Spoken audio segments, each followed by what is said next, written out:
You've been praying for something, a healing, a breakthrough, a door to open.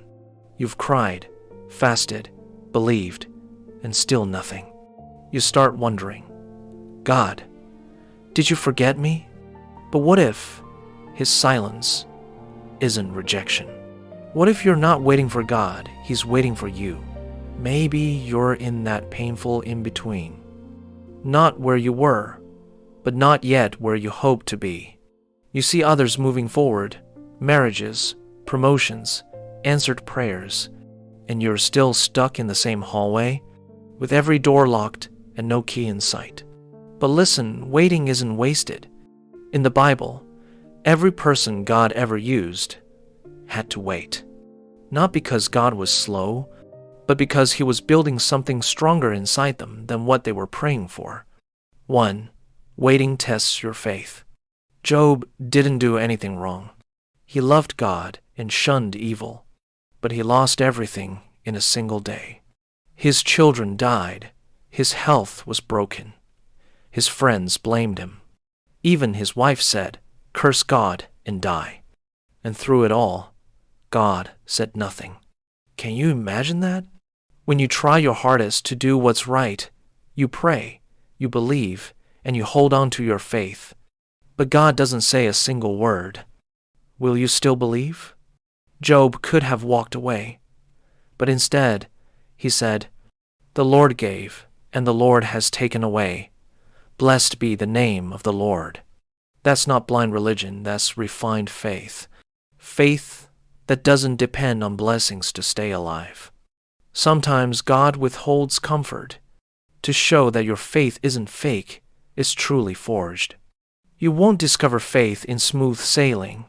You'll know what faith is only when everything falls apart. God makes you wait, not to weaken your faith, but to purify it. Don't just have faith in what he does, have faith in who he is. 2. Waiting trains your obedience. Moses was a prince of Egypt, young, educated, powerful.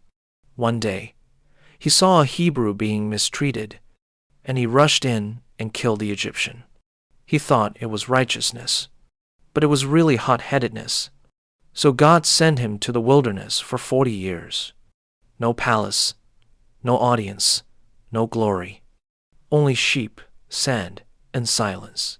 From being a prince admired by thousands, to a shepherd ignored by everyone.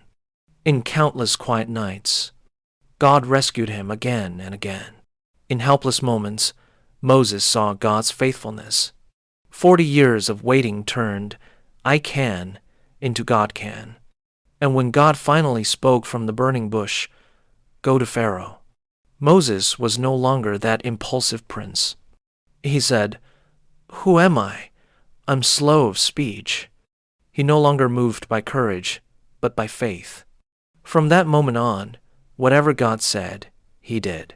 When God told him to lift his staff, the Red Sea parted. When God told him to strike the rock, water flowed. Moses no longer asked, "Why?" Because now he knew. With God, nothing is impossible. God makes you wait, not to weaken you, but to break the pride that says, "I can." He's teaching you to depend on him in everything. The wilderness isn't punishment, it's preparation. God hides you before he uses you. 3. Waiting builds your character. David was anointed king when he was young, but God delayed the throne for many years. Why? Because promotion without preparation can destroy a person. What David got wasn't a crown, it was a chase. Saul hunted him down from place to place. Twice, he had the chance to kill Saul, but he put down the sword and said, "I will not touch the Lord's anointed." Waiting taught David temperance.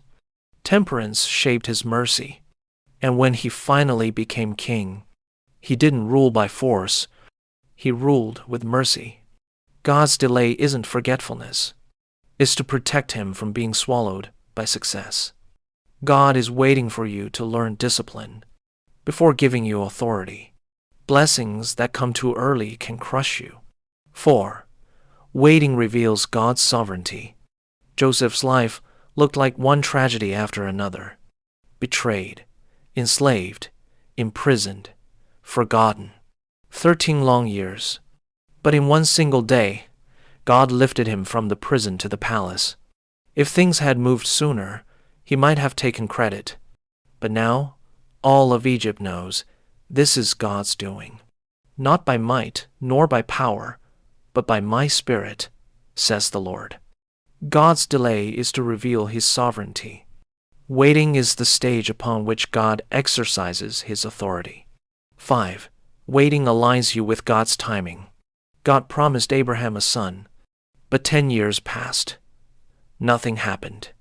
So Abraham did what many of us do.